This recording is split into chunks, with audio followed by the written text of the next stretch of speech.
Halo bro and sis, karena jam kantor udah habis, kemana nih kita habis jam kantor?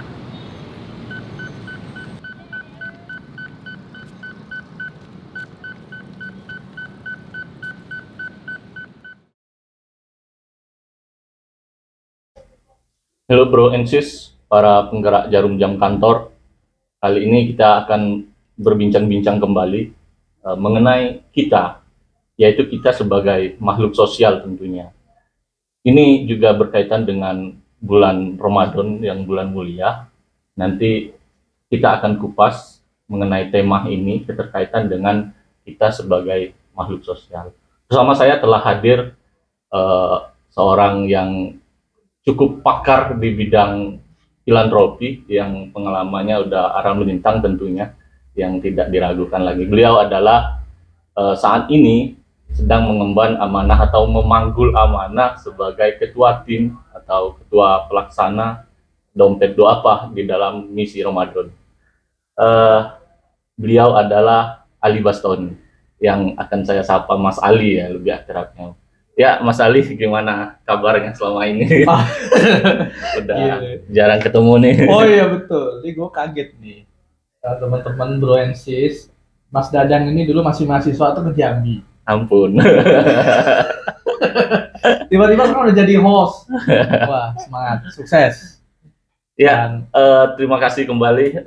Tentunya terima kasih banyak ya atas kesediaan pada waktu malam ini. Saya juga harus klarifikasi, ini ada kopi ini. Dikira kita siang hari ini. Oh, iya. Oh, ini udah malam ya. Kita boleh ngopi dong malam, tapi kopinya nggak ada brand ya. Ya, nggak ada sponsor ya. Ini aja nih, tapi ini bacanya hybrid. Ada. Mungkin kalau ada yang mau sponsor boleh hubungi admin Kuli channel habis jam kantor ya. Itu pesan ya. Iklan, insya Allah nih viewernya banyak. Ya, Mas Ali menarik sekali berkenaan dengan bulan Ramadan yang tadi sedikit saya singgung terkait dengan tugas atau amanah yang sedang dipanggul di dalam misi Ramadan ini. Ini bisa diceritakan apa sih kerjanya dalam hal misi Ramadan ini yang ditugaskan Mas Ali sebagai Dede gitu kan? Oh iya, berat nih tanya ini. Jadi tadi kalau dipanggul itu kan identik dengan ini ya, mengangkat gitu ya. Iya, beban. Mudah-mudahan bukan beban juga, iya. dibawa dengan asik ya. Oh, betul. Nah, jadi sebenarnya kalau ngomongin Ramadan ya, kebetulan kan saya aktif di lembaga filantropi. Apa namanya, di Indonesia, dan salah satu konteks karena kita lembaga filantropi Islam, jadi memang yang menjadi syiar kita itu kalau dibagi partnya itu, bagiannya itu yang paling prioritas juga kan di Ramadan ya. Meskipun part itu ada 4 lah, ada Ramadan, ada kurban, ada wakaf, kemudian juga ada terkait dengan kejadian kemanusiaan. Nah, karena konteksnya hari ini adalah bulan Ramadan, memang ini menjadi satu bulan yang sangat istimewa. Gitu. Istimewa bukan berarti kita melihat aspek penghimpunannya gitu, tetapi dalam aspek bagaimana Ramadan ini ada momentum orang untuk kita siarkan, kita edukasi terkait dengan value yang kita miliki. Jadi kalau bicara tentang filantropi itu kan bicaranya berbagi. Nah, berbagi ini sebenarnya tidak hanya terkait dengan sumber daya keuangan, tetapi juga terkait dengan ide, gagasan, kemudian kolaborasi apa namanya yang dia miliki ya, seperti seni gitu, juga terkait dengan keilmuan dan seterusnya. Nah, jadi tadi selain fokus tentunya tentang penghimpunan di saat Ramadan, tapi juga ada nilai-nilai edukasi dan spiritualnya gitu. Betul. Jadi justru kalau di Dompet Duafa ya, di tempat saya bekerja hari ini, itu penghimpunan itu menjadi sorry, maaf, tadi saya sebut Dede ya, singkatannya dari Dompet Duafa biar clear ya. Betul. Dede siapa gitu kan, Dede yang mana ini? Nanti jenis makanan yang bulat-bulat tengah ya. Ya, lanjut. Lanjut. Sorry, tak potong aja. Oh iya, enggak apa-apa. Biar Bro and Sis nggak bingung ini. Betul. Dede siapa ini? Karena Dede banyak ya. Iya. Nah, Jadi begini, karena ini ada justru penghimpunan itu kita taruh itu bukan sebagai goals utama, itu adalah efek bagi kita itu, impact-nya saja gitu. Tapi bagaimana kita bisa mendelivery pesan ke publik, bisa menyajikan flow, karena gini ya, kita tuh kan di lembaga kayak kita tuh jangan persepsi yang tanda kutip tidak keren gitu ya. Makanya kita kan Ramadan itu sebenarnya ini adalah ajang kita flow entertain juga. Jadi ini panggung besar begitu, panggung Ramadan. Nah, panggung Ramadan ini bagaimana kayak Dompet Duafa ini, DD maksudnya, ini bisa memberikan entertain yang menarik kepada publik dalam balutan-balutan program, dalam kemasan-kemasan entertain kolaborasi seniman, termasuk juga dengan teman-teman dari habis jam kantor ini ya. Nah, habis jam kantor ini kan. Dan juga dengan seluruh media yang terlibat, sampai juga volunteer relawan, korporasi institusi, kemudian para dai ustadz gitu, kita jahit dalam satu kolaborasi sehingga dia bercerita tentang Ramadan itu apa, berbagi itu adalah sesuatu yang bagaimana, efeknya kalau berbagi itu kira-kira menjadi apa, ya kan? Nah, supaya sajian Ramadan itu menjadi ringan ataupun renyah lah. Jadi kalau kita ngomong snack itu renyah tuh, dinikmati begitu. Kira-kira begitu. Ya, kalau tadi mengenai edukasi nilai spiritual dan merajut banyak kebersamaan dan melibatkan begitu banyak pihak atau menjahit dengan bingkai Ramadan, nilai-nilai Islami, kemudian mengenai perhimpunan. Nah, apakah dalam aspek penyaluran dan memberi manfaat dari kan habis dikumpulin itu akan dibentuk dalam program misalkan khususnya Ramadan seperti apa? Nah, memang kalau bicara Ramadan spesifik di klaster program ya, itu publik kita itu masih sangat interest ataupun sangat tertarik itu dengan charity base ataupun project charity yang sifatnya itu karitas. Jadi bantuan-bantuan darurat itu yang diminati. Jadi kayak misal nih bantuan sembako gitu ya. Kalau kita dalam tajuk parsel Ramadan. Jadi parsel diberikan kepada duafa dalam bentuk paket sembako dan seterusnya. Yang kedua tentu yang paling punya spiritual lebih adalah berbuka. Jadi berbagi berbuka puasa. Itu juga ada ada nilai pahala yang itu dikejar oleh publik untuk terlibat dalam gagasan ini, program ini gitu. Itu juga bersentuhan dengan edukasi. Betul. Makanya itu sifatnya kan sangat ringan ya, hanya pangan gitu, makanan. Tapi harus didorong dengan ilmu dan kesadaran tadi ya. Betul. Nah, yang ketiga kaitan dengan isu yatim ya. Jadi yatim ini satu balasan juga besar pahala yang diajarkan oleh Nabi kita gitu, Nabi Rasulullah SAW. Nah, itu juga menarik bagi publik untuk terlibat.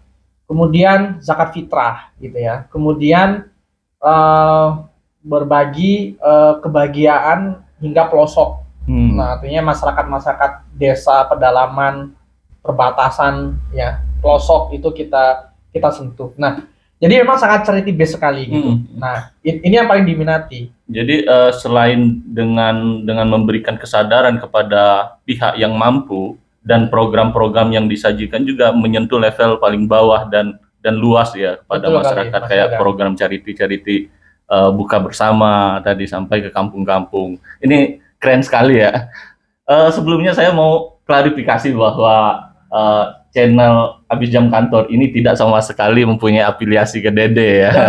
Dan informasi juga Bro Sis, kami juga tidak iklan di sini ya.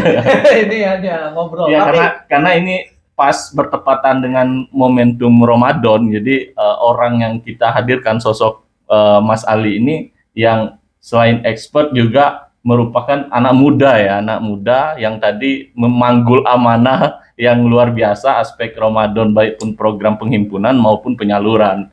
Nah, kemudian yang menjadi menarik adalah Mas Ali ini adalah anak muda yang notabene penggerak jarum jam kantornya Dompet Duafa. Jadi kalau nggak ada gua jamnya nggak jalan dong ya, berhenti jamnya. Bahaya kalau jarumnya nggak ada. Wah, kalau copot jarumnya malah rumit. Ya. Nah, ini kan Mas udah mendekati atau udah mau masuk pertengahan Ramadan lah ya. Nah, kira-kira dari program-program atau target-target yang telah dijalankan seperti apa pencapaiannya? Mungkin bisa diceritakan. Baik. Sebenarnya kan kalau kita bicara apa namanya ya, rencana aktivitas gitu. Jadi kalau framework aktivitas. Jadi framework aktivitas kita kalau Ramadan itu kan sebenarnya 3 saja tuh. Pertama adalah kita mengkampanye, artinya mensiarkan. Kedua adalah kita memberikan portofolio ataupun merilis portofolio program dan juga menyalurkan program-program. Dan yang ketiga adalah bagaimana kita manajemen internal. Jadi SDM People Dompet Duafa juga diatur sedemikian rupa sehingga mereka ini dalam aktivitas juga energinya tuh terus tumbuh gitu. Nah, dari 3 poin ini kalau bicara strategi ya ini kan sudah 10 hari ya. Ini masuk 10 hari kedua. Memang dalam tren kita ini tuh belum bisa dihitung secara head to head kalau bicara adalah alat ukur adalah pencapaian penghimpunan gitu. Memang dihitung dengan tahun lalu itu biasanya nanti akan ada bisa dilihat itu nanti di 20 hari kedua ini. Di 10 hari kedua ini. Di 10 hari kedua sama mungkin terakhir ya. Ya, itu nanti baru akan terlihat. Jadi grafiknya meningkat gitu. Ya. Meskipun kita belum tahu ya, ini situasinya sangat menantang. Karena pandemi juga ya, mungkin beban ekonomi masyarakat juga gitu. Sama ini. Tapi ini penting juga untuk karena ini kondisi pasca pandemi, jadi dengan adanya program-program Dompet Duafa ini juga menggerak ekonomi UMKM tadi. Nah, tapi gini Mas Dadang, ada satu tantangan di era sekarang ya. Jadi satu sisi kita happy dengan hari ini sudah membaiknya ya, terkendalinya pandemi. Dalam aspek lain mudik dibuka kan? Iya. Nah, hari ini tuh ada satu satu behavior baru di masyarakat kita. Savingnya agak cukup kuat, Mas Dadang. Jadi mungkin bahasa mudahnya adalah ini untuk pulang kampung. Jadi akhirnya hari ini tuh donatur kita itu ataupun publik hari ini gitu, itu sebenarnya saving untuk dia mudik itu lebih banyak. Sehingga kalau dilihat dari grafik kan pandemi dari 2019 ya, dari 2019, 2020 sampai 2021 kita bandingkan 2 tahun terakhir lah. Dibanding 2021 sama 2020 itu grafiknya gimana? Menurun atau gimana? Kalau justru di pandemi kita growth-nya signifikan. Karena kan masyarakat dijaga secara mobilitas, sehingga pengeluaran itu justru tidak begitu banyak, Mas Dadang. Gitu. Untuknya itu kelas menengah ya, kelas menengah ke atas nih. Kan segmen kita tuh kalau ngomong donor, yaitu segmen menengah ke atas kan. Nah, akhirnya sumbangsi mereka tuh signifikan. Gitu. Nah, justru hari ini yang transisi kita yang 2 tahun ini tidak ada aktivitas dan kemudian mobilitas menjadi rame, ini spending pengeluaran mereka jadi bertambah. Jadi kalau dulu misalkan berbukanya di rumah saja, malah punya potensi penghimpunannya akan itu yang saya maksud. Itu saya maksud. Jadi ada analisa gitu. Meskipun kita masih nanti kita lihat ini karena masih 10 hari pertama ya, kita di 10 hari kedua nih. Mudah-mudahan nanti ini dugaan ini salah gitu. Tapi ya itu yang terjadi ya. Mungkin kita pun secara pribadi kan udah lama nih nggak balik ke Sumatera nih. Hari ini kan mau nggak mau menyiapkan duit kan. Jadi seperti balas dendam. Balas dendam gitu. Akhirnya untuk donasi, untuk sedekah, wah ini gue sedekah di kampung aja. Ini menarik sekali, makin dalam obrolannya. Tapi sebelum itu saya pengen kembali lagi ya kepada sosok Mas Ali nih. Mas Ali ini katanya udah ya lumayan aral melintang di dunia filantropi. Sebenarnya sudah berapa lama sih Mas? Sebenarnya saya di Dompet Duafa ini juga tinggal di setting juga dulu itu. Artinya nggak by design gitu ya. Cita-cita saya itu kan sebenarnya menjadi, ya kan dulu kita sama-sama inilah ya, sama-sama di jalan ya kan. sama-sama dialektika ya kan. Oh, jadi backgroundnya aktivis Oh, ternyata. itu karena dulu gak ada Kalau saya kerjaan. baca ini. Jadi tentu kalau kayak gitu kan pasti role-nya itu ya, kanalnya itu ya itu menjadi publik.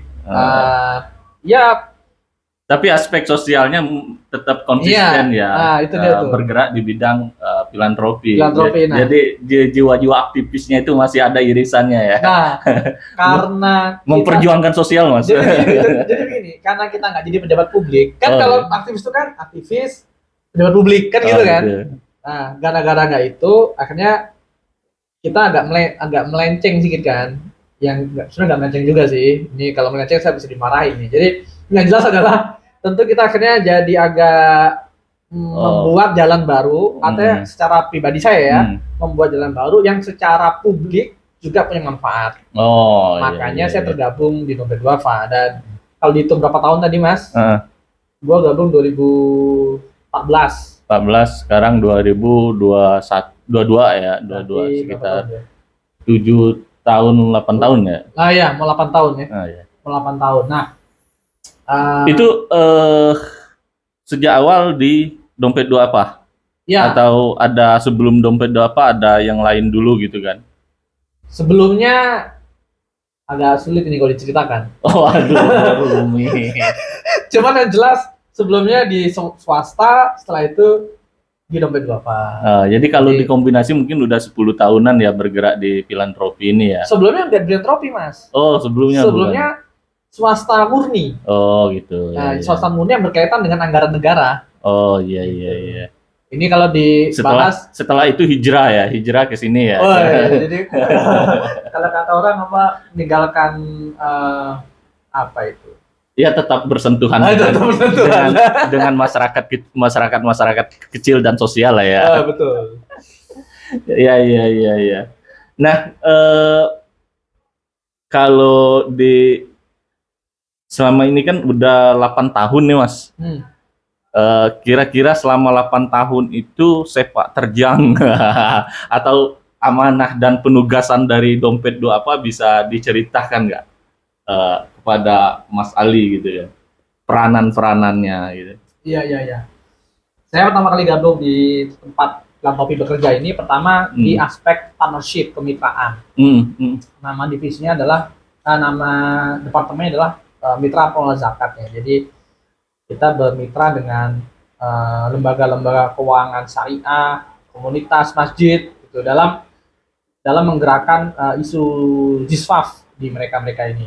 Di lembaga-lembaga ini yang secara payung hukum dia tidak miliki, kita naungi. Kemudian namanya di lembaga ya pindah-pindah begitu. Terus pernah di retail fundraising, kemudian partnership fundraising. Pernah juga ngamen di Hong Kong waktu itu, galang wakaf. Wakaf di Hong Kong untuk bangun masjid di zona Madian di Parung Bogor ya. Kemudian habis itu balik kembali di partnership, fundraising, dan setelah itu dimutasi ke Sumatera. Sumatera di mana? Nggak jauh dari kampung. Saya Jambi, tempatnya di Riau. Oh, di Riau. Sebagai apa tuh, Mas? Kalau kerennya pimpinan, kerennya. Tapi sesungguhnya karena di cabang itu jadi setelah berkelana atau mendapat ilmu dari berbagai macam divisi dan penugasan sampai ke Hong Kong, jadi ditugasin ke Riau. Gitu. Iya, memang namanya pimpinan, Mas. Tapi aktivitasnya itu A to Z. Jadi walaupun pimpinan tahun pertama yang ngangkat gerai, ini kalau teman-teman lihat Dompet Duafa di mall ya. Itu pimpinan cabang itu ngangkat gerai itu ya Dompet Duafa cabang dulu awal-awal. Jadi gua malam-malam jam 12 malam tuh masih masangin gitu pakai motor gitu ya. Ya kan dulu orangnya nggak ada. Ini curhat ya. Jadi jangan dikira pimpinan.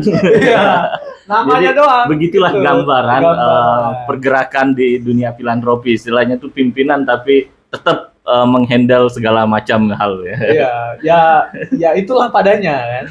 Gitu. Ini sampai menjadi pimpinan di Riau. Lalu di Riau berapa tahun tuh? Wah, itu kalau politik jabatan 5 tahun, jadi 1 periode. Oh, 1 periode, tapi nggak mau nambah gitu. Sebenarnya mau nambah 2 periode, cuman nggak dibolehin. Akhirnya gue ditarik ke pusat. Oh gitu. Balik lagi ke. Nggak ada demo-demoan gitu. Saya sebenarnya mau nyuruh demo rakyat. Tolak 2 periode kan bisa nanti tolak 3 periode. Oh, iya, betul. Ampun.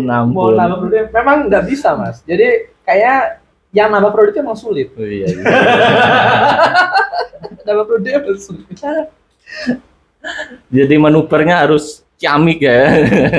Ya harus extraordinary itu. Nah, kalau mau, iya. Tapi itu walaupun pimpinan menambah periode juga nggak senang-senang amat ya.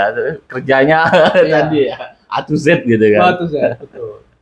Nah ini walaupun udah sedikit tergambar tadi dari Mas Ali mengenai budaya kerja, betapa begitu membutuhkan effort yang luar biasa. Tapi saya butuh diceritakan juga. Ini kan terkait dengan abis jam kantor juga gitu kan. Channel abis jam kantor bicara tentang budaya suatu korporasi, suatu lembaga. Kira-kira seperti apa sih budaya kerja di Dompet Duafa itu? Waduh.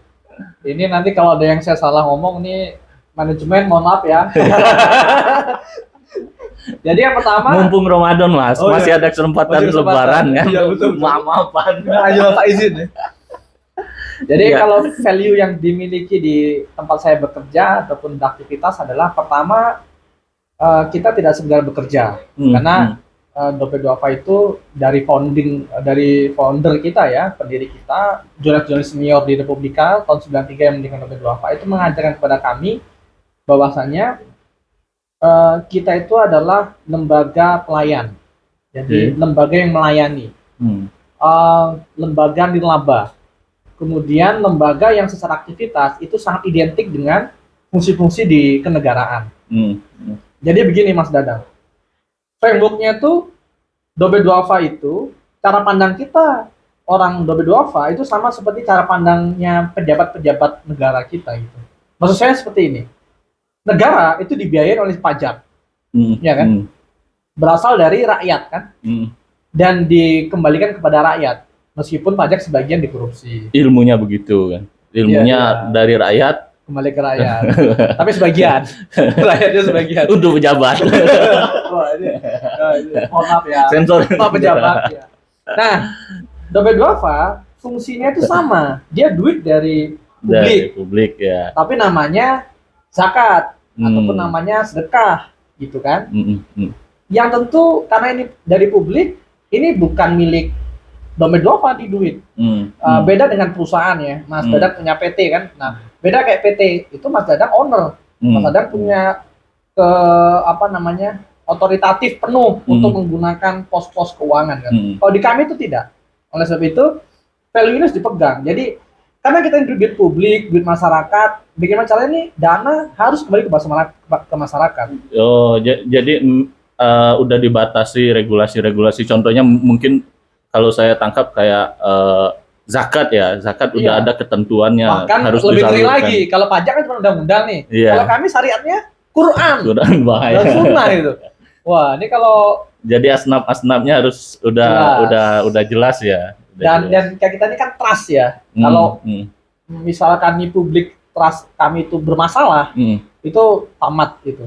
Lembaga filantropi akan tamat, terutama lembaga zakat akan tamat gitu. Jadi kalau mau bergelut di dunia filantropi, khususnya di DD yang dibangun tadi, kalau saya lihat lebih ke kitoh, lebih ke arah dan pondasinya itu harus penuh kesadaran untuk pertanggungjawaban agama tadi ya. Betul. Jadi selain tadi diawasi oleh publik sebagai stakeholder yang terlibat dalam gagasan yang kita bawa, ini juga punya pertanggungjawaban secara kuat kepada Tuhan Yang Maha Esa ya, Allah Subhanahu wa taala gitu. Nah, ini value-nya tuh. Nah, yang kedua value-nya adalah dalam aspek tata kerja, di kita itu sangat mengedepankan aspek self management. Jadi manajemen kita itu memang bagaimana manajemen yang sangat, kalau bahasanya startup itu agile gitu ya. Dia tidak terlalu kaku. Kemudian yang kedua adalah kita diberikan keleluasan untuk melit gagasan yang kita punya, mengeksekusinya sampai menghunting sumber dayanya gitu. Jadi program-program kita itu silakan di brainstorming, kemudian dicari pola terbaiknya. Setelah itu bagaimana sumber dayanya, cari ke publik dananya. Nah gitu. Oke, ini pembahasannya semakin menarik. Tapi sebelum saya lebih mengulik-ngulik soal program terkait dengan Ramadan tadi, saya ingin mengajak pembicaraan kita agak sedikit melebar gitu kan, agak sedikit melebar, tapi tidak keluar dari tema. Oke. Berkaitan dengan suatu hal yang sudah kita pahami semua bahwa Indonesia akan menerima bonus demografi, di mana angkatan kerja ini lebih besar, angka produktif lebih besar dibanding angka yang tidak produktif. Dan kalau dilihat lebih dalam lagi bahwa angka produktif ini didominasi oleh kalangan generasi milenial, anak-anak muda. Nah, di satu sisi bahwa Indonesia ini dikenal dengan negara yang dermawan gitu kan. Mungkin kita sudah banyak melihat video-video bahwa Indonesia adalah negara yang dermawan, selain Indonesia adalah negara yang santuy katanya. Ya, santuy itu bahagia loh. Berarti memang tingkat bahagianya tinggi. Nah, tingkat bahagia ini tolong ukur kebahagiaan juga ya. Santuy. Nah, ini cukup menarik. Di satu sisi Indonesia diasosiasikan sebagai negara yang dermawan gitu kan. Di satu sisi bahwa Indonesia ini didominasi angkatan generasi milenial, anak-anak muda. Nah, saya ingin melihat temuan dari Dompet Duafa antara dua kutub ini, korelasinya seperti apa di lapangan. Oh ya, betul. Kalau case study-nya Dompet Duafa, memang hari ini keterlibatan milenial terhadap program yang kita rilis itu sangat luar biasa meningkat, signifikan.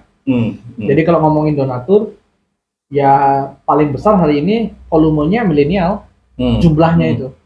Meskipun donasinya tidak besar, tapi kan kalinya yang besar. Kemudian yang kedua, keterlibatan relawan volunteer juga milenial sangat aktif.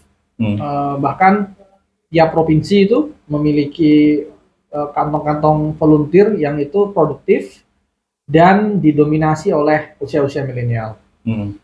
Ngomongin Dompet Duafa hari ini juga secara tim itu di atas 60% lebih itu milenial. Anak-anak muda. Memang kalau bicara di bonus demografi, ini adalah satu peluang ya, tapi juga satu tantangan. Peluangnya adalah kita akan memiliki stok sumber daya yang siap untuk di move, siap untuk ditingkatkan kapasitasnya, sehingga secara kolektif ini memberikan efek positif bagi bangsa kita kan. Tapi juga punya tantangannya adalah pengangguran. Iya kan? Tidak hanya pengangguran, terutama yang antara remaja ataupun mungkin akan beranjak remaja, itu kemudian juga tingkat kreativitas tanda kutip kenakalannya itu juga menjadi sangat variatif, ya kan? Karena informasi terbuka gitu ya dan lain-lain. Nah, memang dalam bahas ini saya pikir kita harus bisa melihat dua poin ini, tapi jangan terlalu fokus juga ke aspek-aspek yang negatif. Karena mereka ini sebenarnya juga memiliki semangat. Jadi generasi kontribusi muda yang tadi bisa dikatakan ini kabar baik ya, kabar baik bahwa kita generasi muda yang bonus demografi tapi juga jadi bangsa yang dermawan. Artinya kontribusi generasi muda atas kesadaran untuk berbagi itu cukup tinggi. Cukup tinggi. Bahkan anak muda hari ini tuh Mas Dadang ya, kalau case-nya Dompet Duafa itu kalau berbagi itu nggak kayak orang tua dulu, kalau misal sedekah ya sudah biarin aja gitu. Hari ini mereka juga ingin terlibat dalam programnya. Hmm. Makanya istilah di kami itu namanya movement project. Jadi project yang sifatnya itu gerakan. Kayak hari ini kita rilis misal gerakan milenial bangun masjid gitu ya. Jadi milenial kita bikinin konten yang menggerakkan juga milenial, melibatkan komunitas-komunitas milenial. Jadi mereka juga ingin dilibatkan. Gak cuma ngasih sumber dayanya, tapi juga terlibat dalam membangun masjidnya, sampai mencari arsitek yang menggambar desainnya. Menarik. Sampai melihat titik masjidnya di mana. Hanya saja terkait bonus demografi tadi yang menjadi catatan adalah yang diungkapkan oleh Mas Ali adalah tentang pengangguran dan lapangan kerja itu yang perlu. Maksud saya, apakah program-program Dompet Duafa juga digiring menuju pembukaan lapangan kerja juga? Salah satu ikhtiar yang kami lakukan adalah kami memiliki satu organ jejaring namanya tuh Institut Kemandirian. Jadi semacam lembaga vokasi ya, pelatihan, tetapi secara aktivitas mereka ini kita arahkan untuk punya skill secara spesifik. Apalagi digital behavior hari ini ya, perilaku digitalnya sudah mulai banyak publik Indonesia, sehingga kita sudah mulai menyesuaikan. Misal terkait dengan sekolah digital marketing kita rilis gitu ya. Kemudian juga terkait dengan jaringan. Jadi gitu ya. Pemberian manfaat dari program Dompet Duafa disalurkan untuk dalam hal skill ya, peningkatan kapasitas sumber daya manusia, terutama di anak-anak muda. Termasuk bengkel, otomotif, gitu ya, barbershop, potong rambut begitu, sampai ke fashion. Ya, luar biasa kontribusi dalam hal Dompet Duafa, manajemen sosialnya ya, manajemen program-programnya. Tapi sekali lagi saya mau menegaskan, apakah dapat dibilang generasi milenial itu adalah generasi yang dermawan tadi? Saya bilang hari ini sangat dermawan, ya kan? Karena kalau kita merilis tidak hanya Dompet Duafa ya, hampir anak muda punya komunitas. Jadi sekarang kalau kamu berbagi itu Mas Dadang, itu komunitas itu bisa banyak banget tuh. Komunitas motor, komunitas game online ya. Saya kurang paham juga tuh. Ya pasti dia punya mobil game ya kan, atau apa namanya itu. Nah, itu juga memiliki spirit berbagi yang tinggi. Bahkan ada komunitas yang dia itu kerjanya dari mall ke mall, kerjanya tuh hangout, mall A, mall B, mall C gitu. Itu juga ada komunitasnya, dan itu juga punya semangat berbagi. Jadi saya bilang lebih open minded sih ya. Dan open minded. Iya, anak muda hari ini open minded. Dan yang kedua tuh dia itu punya hasrat untuk mencoba hal-hal baru. Jadi berbagi itu dia biasanya tuh dan ini tipe milenial nih. Dia biasanya tuh nggak loyal dengan satu brand. Misalnya saya hari ini berbagi join dengan Dompet Duafa, besok lembaga B. Itu biasa, dan itu milenial. Jadi milenial tuh kita terbuka dan kolaboratif. Jadi nggak loyal. Kalau beberapa dokter didik yang senior ya, yang usia mapan baya ke atas itu kan loyal gitu. Ya ada didik aja. Kalau enggak bisa. Dia ya hari ini dengan Dompet Duafa, besok dengan lembaga B, C, mungkin Basnas, mungkin macam-macam ya, atau komunitas, atau udah bikin sendiri, dan itu nggak masalah. Jadi bagi kita ketika dia terlibat dengan kita menginjeksi mendelivery seluruh gagasan yang kita punya, kalau bisa mereka eksekusi. Jadi nggak harus dengan Dompet Duafa. Jadi tidak loyal, tapi mereka tetap komitmen berbaginya tinggi, rasa sosialnya. Ya. Dan sebenarnya di satu sisi tadi tidak loyal ya, ini menjadi garis bawah gitu kan. Nah, pertanyaannya apa yang menyebabkan atau mendorong mereka itu untuk menjadi sosok atau generasi yang dermawan? Kalau saya bilang begini ya, era keterbukaan informasi digital hari ini itu secara alam bawah sadar membentuk pola pikir milenial itu interest ataupun tertarik untuk mengikuti apa yang disuguhkannya. Nah, dengan digital hari ini kan hampir lembaga-lembaga filantropi itu juga mengoptimalkan seluruh kanal digital itu mempublikasi program-program sosialnya. Secara tidak langsung itu mempengaruhi segmen milenial yang juga hari ini pengguna terbesar gadget gitu. Nah, maka inilah yang mungkin menurut saya gitu ya menjadi trigger mereka untuk juga memiliki kontribusi. Bahkan beberapa influencer ya, banyak banget tuh anak muda influencer, YouTuber gitu, yang punya program-program sosial gitu. Dan itu banyak diikuti oleh followernya, diikuti oleh fansnya gitu ya. Jadi edukasi yang selama ini baik pun dari misalkan literasi dan sebagainya itu bisa dikatakan sampai kepada pesan-pesan ke para donatur itu sampai terutama ke generasi milenial ya. Ya, itu salah satu kesyukuran kita ya. Meskipun memang dalam kemasan milenial itu kita harus berpikir sih. Harus kreatif mengedukasinya, menemukan jalan untuk supaya lebih kena ya. Yang pertama sih tipenya kita main di TikTok, Reels gitu ya. Kemudian juga skemanya, jadi ada beberapa cluster sih. Ada cluster ringan, ibadah-ibadah berbagi yang ringan, tapi punya efek besar. Yang kedua itu cluster heroic, heroic program. Misalnya kita ingin menyalurkan sembako, ini benar biasa kan? Jadi ini juga menjadi tantangan bagi pegiat filantropi untuk lebih kreatif. Mencari komunikasi atau membungkus kemasan pesan kepada generasi milenial itu. Betul. Walaupun sembako, tapi bagaimana sembako ini tuh gak cuma sekedar sembako gitu, melewatin kapal, perahu, sampai hutan. Nah itu tuh milenial seneng tuh. Jadi ada aspek-aspek menyentuh sisi emosional ya. Atau mungkin sisi adventure gitu ya. Itu yang paling diminati oleh mereka. Nah, tapi kita bicara tentang bicara generasi milenial yang kita sepakati adalah generasi dermawan tadi ya, kalau kita melihat. Tapi ada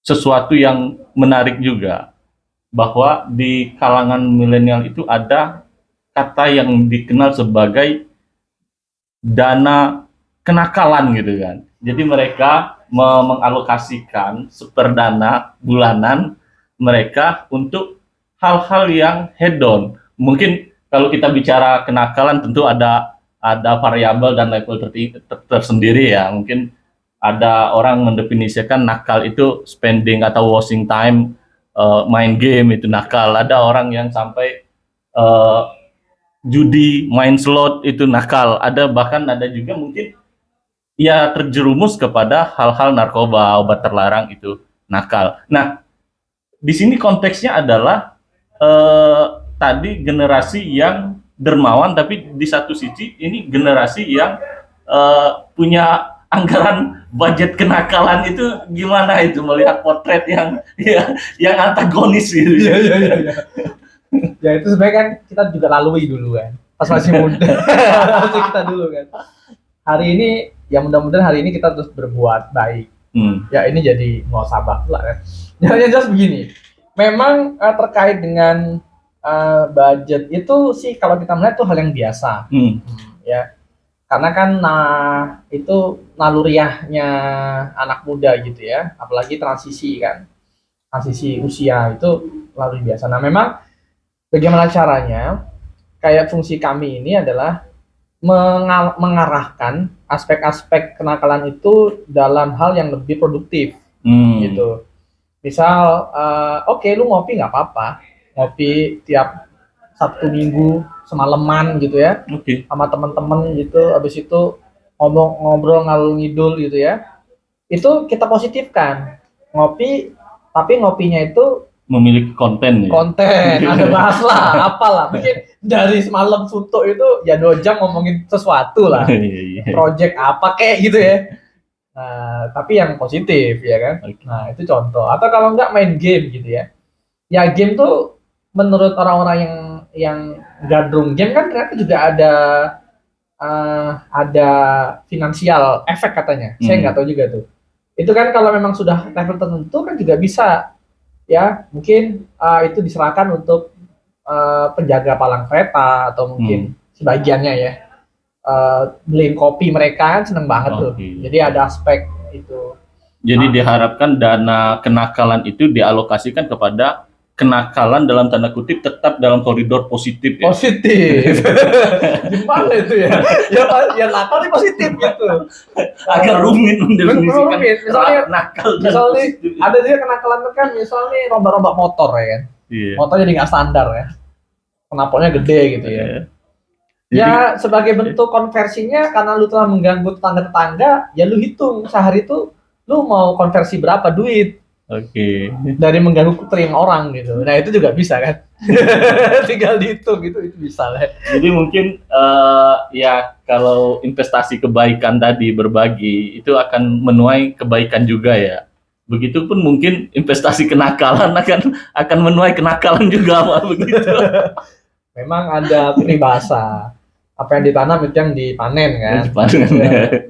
Tapi aku pikir sih yang nakalnya jangan sampai kelewat batas saja. Iya. Karena jadi tidak salah juga mengalokasikan dana kenakalan gitu kan. Tapi dalam harapannya kenakalannya itu terukur gitu. Terukur. Jadi masih batas ambang lah. Jadi kalau anggota dewan itu kan apa namanya itu ambang batas threshold ya. Nah ini jangan sampai kita tuh sampai menumbur norma-norma hukum gitu ya, mengganggu orang lain gitu, atau mungkin sampai kepada mencelakakan diri sendiri kayak narkoba itu kan merusak diri gitu ya, atau kriminal itu jangan sampai. Jadi kenakalan-kenakalan itu yang memang lumrah, misal kita ngumpul sampai malam, nggak tidur malam itu biasa ya, atau mungkin game sampai lupa waktu. Tapi kalau bisa itu jangan terus dibiasakan. Mungkin dana kenakalan itu akan ada baiknya diganti ya, jadi dana yang lain mungkin Dana kebajikan, dana happy kan tidak salah sebenarnya untuk membahagiakan, kemudian untuk yang lebih serius, ada yang lebih fun, ada yang lebih serius mungkin gitu. Betul. Ya. Jadi boosternya itu jangan terus kayak gitu, cari sektor-sektor yang lebih punya manfaat. Oke. Nah, berikutnya adalah di DD ini tadi udah disenggol gitu kan, banyak sekali program. Tapi mungkin bisa dikasih gambaran program-program kebajikan atau kebaikan apa saja yang DD punya. Mungkin para Bro and Sis juga penasaran ini, mau terlibat juga gitu. Ada 3 bagian besar. Pertama pelayanan, kemudian pemberdayaan, kemudian pembelaan. Ngomong pelayanan ini program Dompet Duafa yang sifatnya itu berkaitan dengan melayani. Jadi melayani itu yang bantuan langsung. Orang sakit nggak bisa berobat kita bayarin. Orang nggak bisa bayar kontrakan mau diusir kita bayarin kontrakannya. Orang kehabisan bekal, misalkan nih habis dari kerjaan nggak dapet, kita pulangin ke daerahnya dengan biaya dan masing-masing. Itu pelayanan. Jadi melayani dan sifatnya itu sangat darurat. Termasuk kemanusiaan kebencanaan yaitu melayani.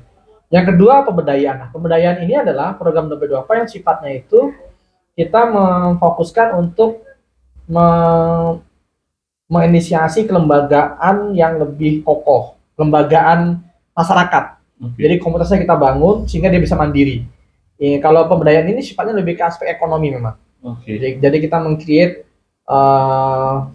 badan usaha milik masyarakat yang itu mereka set up dari mulai modalnya, produksinya sampai pasar. Kita dampingi sampai aspek off-taker pasar gitu ya. Nah yang ketiga pembelaan. Nah pembelaan ini lebih ke aspek advokasi.